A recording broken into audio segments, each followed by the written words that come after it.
Hello all, Pit Bike Mike. Here we are doing a demo day, but for Royal Enfield.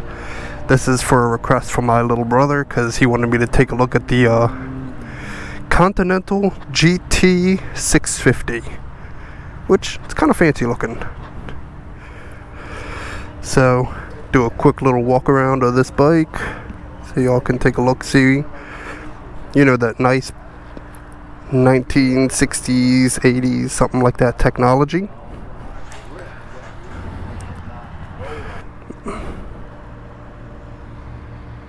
Good enough for me.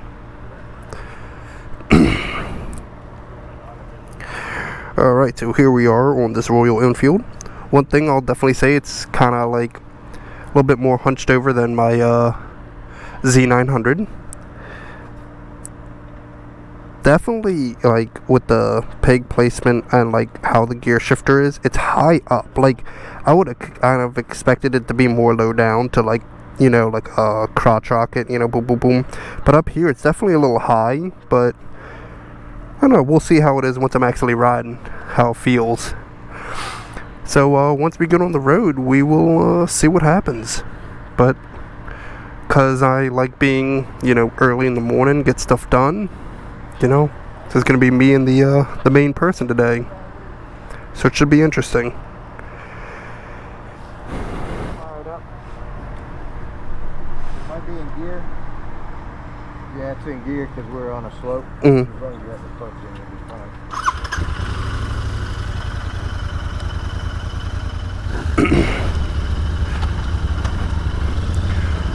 fine. Off on the races we go.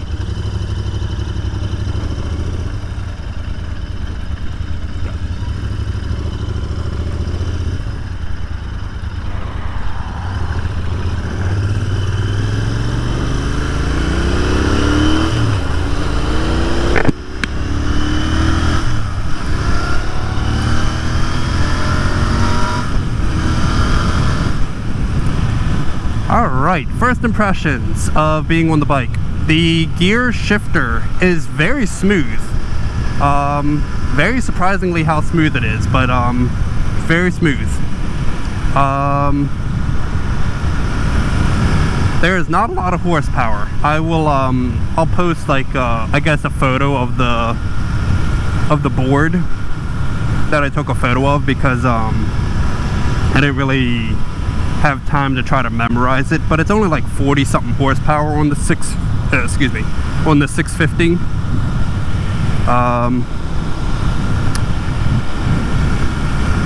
It's not a bad feeling. Definitely it's got a fuel gauge, which is nice, tachometer, which, you know, definitely kind of interesting. No gear position indicator. That's definitely a downside to this bike.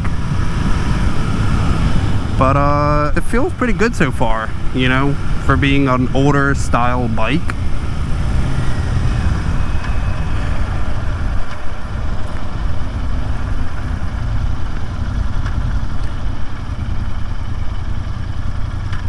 Definitely there's not a whole lot of range of movement in the shift lever.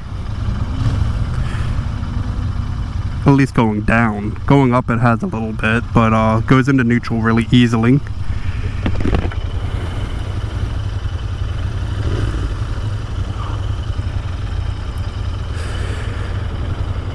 Definitely not as much power as like I'm used to on like the Z900. It's, you know, I gotta do a lot of twisting of the throttle to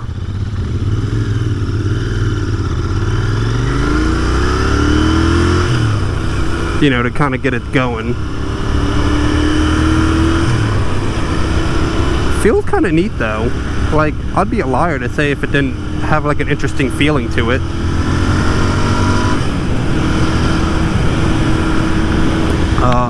Seating, the seat actually is fairly comfortable in this thing. I'll admit it's more comfortable than the Z900 seat. It's definitely got a lot of padding to it, and it's a fairly wide seat. So, you know, definitely not a bad place to be on this bike, you know, like seating position wise. There's really no technology to speak of. It does have ABS, it does have fuel injection. still don't know what gear I'm in. I should probably actually keep track in my mind. I'm probably in 6th gear now. I think I'm in 6. I don't know. Next time I'll count.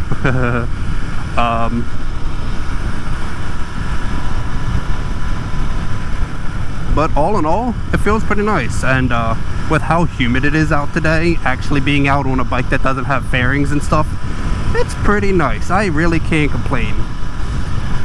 Don't know how many rides I'm gonna do today. Who knows? Maybe like if there's nobody that shows up, you know, hey, I'm gonna try to knock out as many as I can, as long as everything goes well, you know. So yeah. So like I said in the beginning, this is actually a request for my brother. He, for some reason, is interested in these Royal Enfields. Yeah, the brakes, I'll be honest, they ain't... It's kind of a dull feeling to the brakes, like...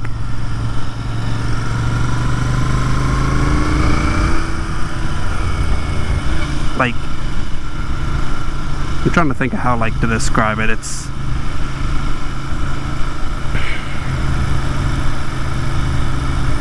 like, there's not like a whole lot of initial bite on them. Like, it definitely feels like an older bike.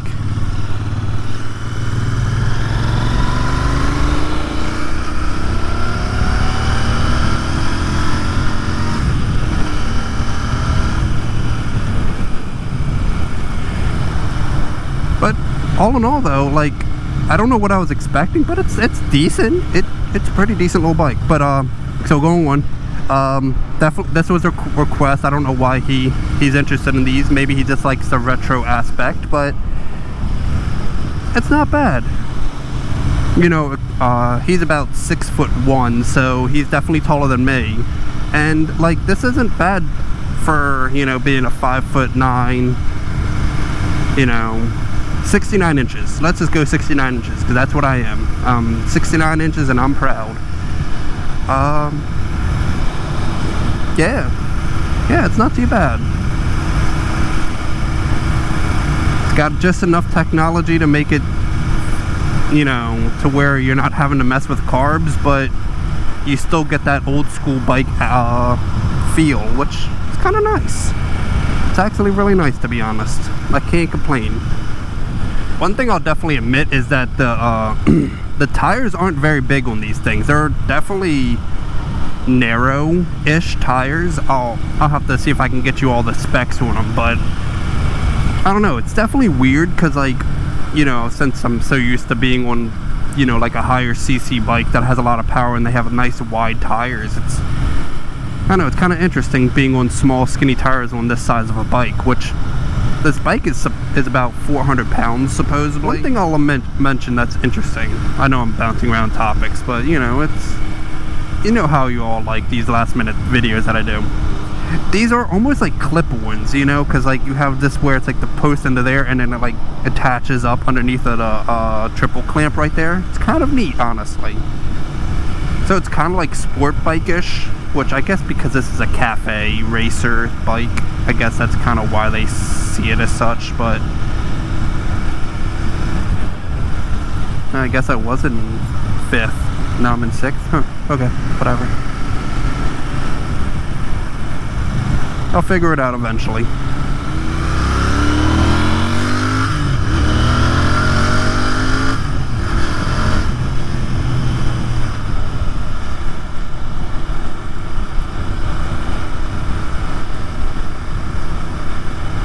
Not too bad sounding. Not too bad. If I would have did all that on the Z900, I'd have probably been up to like 100 mile an hour. But I don't know, it's kind of cool. Like, I'll admit the retro aspect of this bike is really cool. You know, like, everything about this thing just screams like 1980s, 70s, you know, something like that. Like the way the turn signals are designed and all that. It's like, these things are super cheap. You know, like, let's be honest. Like, I think this one that I'm on is like $6,000 MSRP, give or take. And you know, for something that, like,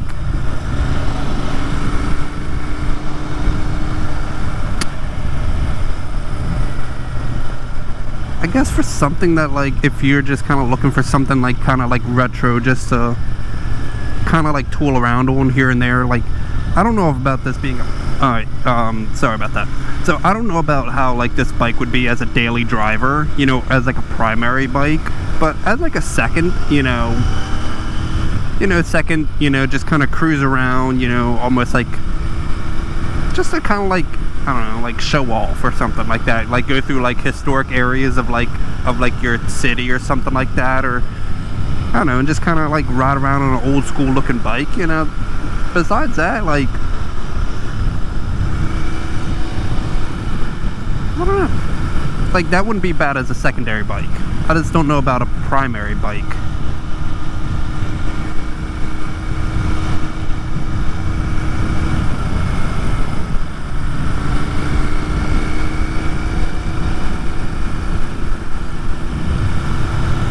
I guess you could use it as a primary bike, Like, I don't know how the reliability is on these things, but I guess, with a bike being, using old technology like this, it probably has to have been, tried and true to a certain point, to where it's like,